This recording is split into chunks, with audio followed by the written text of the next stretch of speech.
Viewers அனைவருக்கும் வணக்கம். இது நம்ம சேனல் க்ரோ எக்ஸ்பர்ட். இந்த வீடியோவில் நம்ம என்ன பார்க்க போறோம் அப்படின்னா ஸ்க்ரீனர் டிப்ஸ் பார்க்க போறோம். மொத்தம் 5 டிப்பு. ஸோ பேசிக்காக நம்ம லாஸ்ட்டாக ஒரு வீடியோ போட்டிருந்தோம் ஸ்க்ரீனர் பற்றி. அது நல்லாவே போயிருந்துச்சு.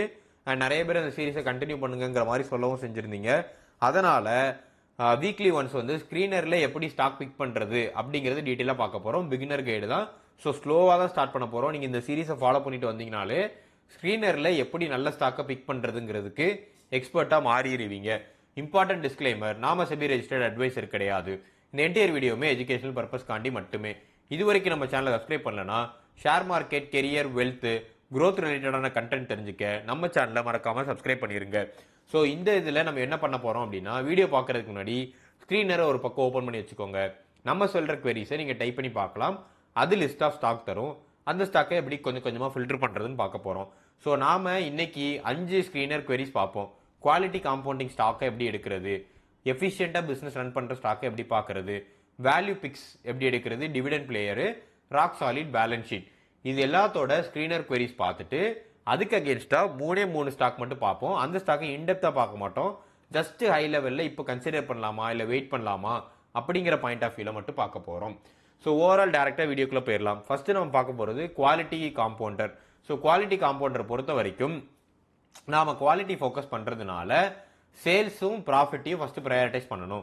ஃபினான்ஷியலி இந்த கம்பெனி ஸ்ட்ராங்கா இருக்கணும், நிறைய கடன் இருக்கக்கூடாது. இதுதான் குவாலிட்டின்னு மீன் பண்றது. ஸோ மார்க்கெட் கேபிட்டல் வந்து 5000 கோடிக்கு மேலே ஃபிக்ஸ் பண்ணிட்டோம். அண்ட் செகண்டா நம்ம பார்க்க போகிறது ப்ராஃபிட் growth. 5 வருஷத்தோட ப்ராஃபிட் growth 12% மேலேயும், சேல்ஸ் growth வந்து 10% மேலேயும், கடன் வந்து less than 0.4, dept to equity, return on equity பொறுத்த வரைக்கும் 15, கிரேட்டர் தென் 15. ஸோ இதில் நீங்கள் இந்த ஃபில்டர் போட்டு பார்த்தீங்கன்னா மொத்தம் 3 ஸ்டாக் வரும். இதில் வந்து ஃபஸ்ட்டு மொத்தம் 3 ஸ்டாக்கில் லிஸ்ட் ஆஃப் ஸ்டாக் வரும். நான் ஜஸ்ட் டிஸ்கஷனுக்காண்டி ஒரு 3 ஸ்டாக் எடுத்து வச்சிருக்கேன். ஃபஸ்ட்டு நான் பார்க்குறது Tata consultant service. ROI and ROC பொறுத்த வரைக்கும் 47%, 58%ங்கிற ரேஞ்சில் இருக்குது. ஆல்மோஸ்ட் குவாலிட்டி பாயிண்ட் ஆஃப் வியூவில் 71%. ஸோ பிஇ வந்து இந்த ஸ்டாக்குக்கு அட்ராக்டிவான பிஇல இருக்குது இந்த ஸ்டாக்கு. ஸோ இப்போதைக்கு என்னை பொறுத்த வரைக்கும் இது ஒரு ஃபேரான வேல்யூவில் இருக்குது. ஸோ என்ட்ரி கொடுக்கறதுக்கும் அருமையான ஆப்பர்ச்சுனிட்டியாக நான் பார்க்குறேன். ஏஷியன் பெயிண்ட்ஸு என்னை பொறுத்த வரைக்கும் இப்போ இருக்கிறதுக்கு நீங்கள் டிப்பில் வெயிட் பண்ணி கன்சிடர் பண்ணுறது பெட்டராக இருக்கும். வேல்யூவேஷன் பாயிண்ட் ஆஃப் வியூவில் ப்ரீமியமில் ட்ரேட் ஆகிட்டு இருக்கு. பெடிலைட் இண்டஸ்ட்ரி பொறுத்த வரைக்கும் டிப்பில் கன்சிடர் பண்ணிங்கன்னா பெட்ரு, வேல்யூவேஷன் பாயிண்ட் ஆஃப் வியூவில் ப்ரீமியமில் ட்ரேட் ஆகிட்டு இருக்கு. ஸோ இந்த மாதிரி ஃபில்டர் பண்ணிட்டு வர்ற ஸ்டாக்கை மறுபடியும் இங்கே ஒன்று ஒன்றா ஸ்டடி பண்ணணும். அதோட பி என்ன இருக்குது, ROI என்ன இருக்குது, ROC என்ன இருக்குது, டிவிடெண்ட் ஈல்டு இருக்கா, ப்ராஃபிட் growth இருக்கா, நெகட்டிவ் ரிசல்ட்ஸ் கொடுத்துருக்காங்களான்னு சொல்லிட்டு. ஸோ எடுத்தோன்னே ஃபில்டர் போட்டோன்னே இதெல்லாம் வந்த ஸ்டாக் எல்லாமே வேல்யூ காம்பவுண்டர் கிடையாது.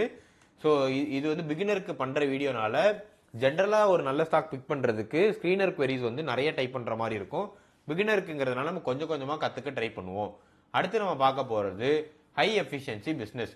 ஸோ ஹை எஃபிஷியன்சிங்கிறது நான் போடுற கேபிட்டலுக்கு எனக்கு நிறைய காசு ரிட்டர்ன் வேணும். இதுதான் பிஸ்னஸோட எஃபிஷியன்சி, மாடல் எஃபிஷியன்சி. ஸோ அதனால இதோட என்டையர் queryயுமே ரிட்டர்ன் ஆன் கேபிட்டல் எம்ப்ளாய்டும் ரிட்டர்ன் ஆன் ஈக்விட்டியை பேஸ் பண்ணி இருக்கும். அதனால நான் என்ன ட்ரை பண்ணுறேன்னா ROC 20% மேலே இருக்கணும். அதைத்தான் இங்கே return on capital employed greater than 20 கொடுத்துருக்கோம். ROE பொறுத்த வரைக்கும் 18%, ரிட்டர்ன் ஆன் ஈக்விட்டி வந்து கிரேட்டர் தென் 18. லோ டெப்ட் இருக்கணும். அதனால டெப்ட் ஈக்விட்டி வந்து லெஸ் தென் 0.5. மார்க்கெட் கேபிட்டல் என்ன பொறுத்த வரைக்கும் ஒரு 3000 மேலே, 3000 கோடிக்கு மேலே கொடுத்தாச்சு. ஸோ இதை ஃபில்டர் பண்ணி பார்த்தப்ப நிறைய ஸ்டாக் வரும். அதில் ஒரு 3 ஸ்டாக் பார்க்கலாம். Nestle India, Coal India, Colgate India. So Nestle India பொறுத்த வரைக்கும் என்ட்ரி வெயிட் பண்ணி கன்சிடர் பண்ணுறது பெட்டராக இருக்கும். வேல்யூவேஷன் பாயிண்ட் ஆஃப் வியூவில் ப்ரீமியமில் ட்ரேட் ஆகுது. கோல் இந்தியா பொறுத்த வரைக்கும் இப்போ இருக்கிற வேல்யூவேஷனே ஓகேவா இருக்குது. ஸோ டிவிடெண்ட் ஈல்டாக 6.5% கிட்ட இருக்குது. So from a fair valuation point of வியூலையும் இருக்குது. கன்சிடர் பண்ணிங்கனாலும் ரீசனபிளான ஆப்பர்ச்சுனிட்டி தான். கோல்கேட் பொறுத்த வரைக்கும் டிப்புக்கு வெயிட் பண்ணி பார்த்து அக்யூமுலேட் பண்ணுங்க, பெட்டரான ஆப்பர்ச்சுனிட்டி இருக்கும். ஃபேர் வேல்யூவை தாண்டி லைட்டாக ப்ரீமியமில் ட்ரேட் ஆகிட்டு இருக்கு. Value pick. So value pick பொறுத்த வரைக்கும் ப்ராஃபிட்டபிள் growth இதை நோக்கி தான் நம்மளோட டார்கெட் இருக்கணும். So price to equity point of price to earnings point of வியூவில் கிரேட்டர் தென் 20 இருக்கணும். ஏன்னா என்னை பொறுத்த வரைக்கும் கம்பெனி கடன் இல்லாமல் ஒவ்வொரு ப்ரைஸுக்கு அகேன்ஸ்டாக, கரண்ட் ப்ரைஸ்க்கு அகேன்ஸ்டாக எவ்வளோ ஏர்ன் பண்ணுறாங்கன்னு முக்கியம். அதுதான் அதோட ப்ராஃபிட்டபிலிட்டியும் growthையும் டிசைட் பண்ணும். ப்ராஃபிட் growth வந்து 3 வருஷத்தோட ப்ராஃபிட் growth எடுத்து பார்த்தா 15% மேலே இருக்கணும். ரிட்டர்ன் ஆன் ஈக்விட்டி வந்து கிரேட்டர் தென் 15ம், டெப்ட் ஈக்விட்டி லெஸ் தென் 0.5 கொடுத்துருக்கேன். இதை நீங்கள் லிஸ்ட் பண்ணீங்கன்னா உங்களுக்கு நிறைய கம்பெனிஸ் வரும். நம்ம டிஸ்கஷனுக்கு ஒரு 3 கம்பெனி எடுத்து வச்சிருக்கேன். ICICI bank. ஸோ இப்போ இருக்கிற பாயிண்ட் ஆஃப் வியூமே ஒரு நல்ல அருமையான என்ட்ரி பாயிண்ட் தான், நீங்கள் தாராளமாக கன்சிடர் பண்ணலாம். ஆனால் இப்போ கொஞ்சம் வெயிட் பண்ணீங்கன்னா டிப் ஆச்சு அப்படின்னா இன்னும் கூட ஒரு பெட்டரான லேண்டிங் ஜோன் கிடைக்கும். என்எம்டிசி பொறுத்த வரைக்கும் டிப்ல அக்யூமுலேட் பண்ணுங்க. என்ட்ரி பாயிண்ட் ஆஃப் வியூல ஃபேர் வேல்யூக்கு அகேன்ஸ்டா கொஞ்சமாக ட்ரேட் ஆகிட்டு இருக்கு. ஹீரோ மோட்டார் காப் பொறுத்த வரைக்கும் ரைட் என்ட்ரி பாயிண்டா நான் பார்க்குறேன். ஸோ இந்த கம்பெனி வந்து அடுத்தடுத்து மார்க்கெட் நல்லா பெர்ஃபார்ம் பண்ணுவாங்க. ஸோ டிவிடெண்ட் இல்லா 3.2%, profit growth on an average 15% தராங்க. இந்த வீடியோவில் ஸ்பெசிஃபிக்காக காட்டுற எல்லா நம்பர்ஸுமே எக்ஸாக்ட் நம்பர்ஸ் கிடையாது, ஒரு ஜஸ்ட் அண்டர்ஸ்டாண்டிங் காண்டி தான் இந்த என்டையர் டேஷ்போர்டுமே பில்ட் பண்ணியிருந்தோம். அதனால நீங்கள் ஆக்சுவல் நம்பர்ஸை எடுத்து பண்ணாதீங்க. என்ன ரீசன்னா query போட்டோன்னா வர எல்லா ஸ்டாக்கையுமே எடுக்கக்கூடாது. அந்த ஸ்டாக்கையுமே நீங்கள் திருப்பி குறைஞ்சது PE, ROE, ROCE, quality, dividend yield, profit க்ரோத்னு பார்த்துட்டு இதோட என்ட்ரி ஜோன் எப்படி இருக்குங்கிற மாதிரி பார்த்துட்டு என்ட்ரு ஆகிறது பெட்டராக இருக்கும். அடுத்து நம்ம பார்க்க போகிறது dividend player. So dividend player பொறுத்த வரைக்கும் dividend yield greater than 2. So 2% மேலே டிவிடெண்ட் ஈல்டு இருக்கான்னு நம்ம பார்க்கணும். Return on equity greater than 15. Profit growth பொறுத்த வரைக்கும் greater than 8. Market capitalisation 5,000. So ஜென்ரலாக நீங்கள் டிவிடெண்ட் ஃபோக்கஸ் பண்ணி ஒரு ஸ்டாக்கை கன்சிடர் பண்ணுறீங்கன்னா க்ரோத் பாயிண்ட் ஆஃப் வியூவை கொஞ்சம் காம்ப்ரமைஸ் பண்ணிங்கன்னா தான் உங்களுக்கு நிறைய லிஸ்ட் கிடைக்கும்.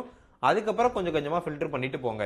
என்ன ரீசன்னா க்ரோத் எனக்கு 20% மேலே வேணும், டிவிடெண்ட்டும் எனக்கு ஒரு 10% வேணும்னா நடக்காது. ஸோ அதனால் அதை கொஞ்சம் பேலன்ஸ் அவுட் பண்ணி பார்க்கறது பெட்டராக இருக்கும்.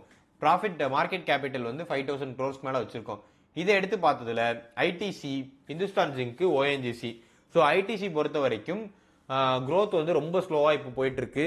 ஆல்மோஸ்ட் வந்து இதில் இன்வெஸ்ட் பண்ண எல்லாருக்குமே வாழ்க்கை வெறுக்கிற அளவுக்கு ஸ்லோவாக போயிட்டு இருக்கு ஸ்டாக்கு. பட் டிவிடெண்ட் 3.2% தராங்க. லாங் டேர்ம்ல இது ஒரு நல்ல ஸ்டாக்கு, கொஞ்சம் கொஞ்சமாக அக்யூமுலேட் பண்ணுங்க, பெட்டராக இருக்கும். இந்துஸ்தான் ஜிங்க் பொறுத்த வரைக்கும் சைக்கிளிக்கலு, வெயிட் ஃபார் டிப், இப்போ கொஞ்சம் ப்ரீமியம்ல ட்ரேட் ஆகிட்டு இருக்கு. ஸோ சைக்கிளிக்கல் ஸ்டாக் பொறுத்த வரைக்கும் ரைட்டான வேல்யூவேஷனுக்குள்ள வரல அப்படின்னா எக்ஸிட் பண்ணும்போது கஷ்டப்படுவீங்க. ஓஎன்ஜிசி இப்பவுமே நீங்க அதை கன்சிடர் பண்ற ரேஞ்சில் தான் இருக்கு. வேல்யூவேஷன் வந்து என்ன பொறுத்த வரைக்கும் ஃபேரா இருக்கு. டிவிடெண்ட் ஈல்டா 4.5% கிட்ட வருது. டெப்ட் ஈக்விட்டி வந்து 0.4. ஸோ ப்ராஃபிட் க்ரோத் வந்து 9% கிட்ட ஓவரால் இருக்கு. லாஸ்டா நம்ம பார்க்க போறது rock solid balance sheet. Rock solid balance sheet வேணும் அப்படின்னா கடன் இருக்கக்கூடாது. ஸோ ஆல்மோஸ்ட் வந்து டெப்ட் ஃப்ரீ. ஸோ டெப்ட் equity less than 0.1. Return on capital employed பொறுத்த வரைக்கும் greater than 15. ப்ராஃபிட் க்ரோத் பொறுத்த வரைக்கும் 5 வருஷத்துல 10% மேலையும். கரண்ட் ரேஷியோ முக்கியமான இண்டிகேட்டரு. ஸோ கரண்ட் ரேஷியோங்கிறது தான் ஆக்சுவலாகவே எவ்வளோ ரெசிலியண்டா இது வந்து காலத்தை கடந்து பேலன்ஸ் ஷீட் கிளீனா இருக்குங்கிறத காட்டும். ஸோ ஸ்ட்ராங்கான கரண்ட் ரேஷியோ இருக்கணும், greater than 1.5. இதை நீங்க எடுத்து பார்த்தீங்கன்னா டாடா எலிக்ஸி. ஸோ டாடா எலிக்ஸி பொறுத்த வரைக்கும் ப்ரீமியம்ல ட்ரேட் ஆகிட்டு இருக்கு. பிஇ வந்து ஆல்மோஸ்ட் 50க்கு மேலே போயிட்டு இருக்கு. So wait for dip and consider. Castrol India பொறுத்த வரைக்கும் இப்போதைக்கு அட்ராக்டிவான ப்ரைஸில் இருக்கு. ஓகே, என்னை பொறுத்த வரைக்கும் டிவிடெண்ட் ஈல்டா 3.8% அண்ட் ஆல்மோஸ்ட் மற்ற குவாலிட்டி ஆஃப் ஸ்டாக்குமே ஓகே தான், கன்சிடர் பண்ணலாம். பட் ஆயில் பேஸ்டான ஸ்டாக்ஸ் வந்து ஃபியூச்சரில் எப்படி எவால்வ் ஆகும்னு தெரியல. ஏன்னா பிஸ்னஸ் மாடலே எங்கே போகும்னு தெரியாத ரீசனால ரொம்ப லாங் டேர்முக்கு எனக்குமே அதை பற்றின ஐடியா இல்லை. பட் அட்லீஸ்ட் இப்போதைக்கு ஒரு 3-4 இயர்ஸ் நீங்கள் பார்த்தீங்கன்னா க்ரோத் கிடைக்கும். இந்துஸ்தான் யூனிலிவர் பொறுத்த வரைக்கும் டிப்ல என்டர் ஆனீங்கன்னா பெட்டரா இருக்கும். ஃபேர் பிரைஸை தாண்டி கொஞ்சம் ப்ரீமியம்ல ட்ரேட் ஆகிட்டு இருக்கு. நீங்க பிகினரா இருக்கீங்க அப்படின்னா அவாய்ட் பண்ண வேண்டிய சில விஷயம் இருக்கு. ஆல்மோஸ்ட் இப்போ நம்ம பார்த்த ஸ்டாக்ஸோ எந்த ஸ்டாக் பிக் பண்றீங்களோ அதை வந்து ஒரு 3 to 5 இயர் ட்ரெண்டுக்காச்சும் நீங்க பார்க்கணும். இல்ல ஸ்கிரீனர்ல ஃபில்டர் பண்ணும்போது குறைஞ்சது இப்போ சேல்ஸ் க்ரோத் இல்ல ப்ராஃபிட் க்ரோத் பார்க்கணும்னா 3 இயர் இல்ல 5 இயரோட ஓவரால் ட்ரெண்ட் எப்படி இருக்குன்னு பார்க்கணும். மைக்ரோ கேப்ஸையும் மைக்ரோ கேப் ஸ்மால் கேப்கான கம்பெனிஸை ஸ்கிப் பண்றது பெட்டரா இருக்கும் பிகினரா. ஏன்னா மார்க்கெட் கேப் வந்து குறைஞ்சது ஒரு 1000 கோடிக்கு மேல வச்சு பாருங்க. ஸ்கிரீனர் பார்க்கும்போது வந்து ப்ரொமோட்டர் ஹோல்டிங் எப்படி இருக்கு, மற்ற ஃபினான்ஷியல் ஹோல்டிங் எப்படி இருக்குங்கிறத பாருங்க.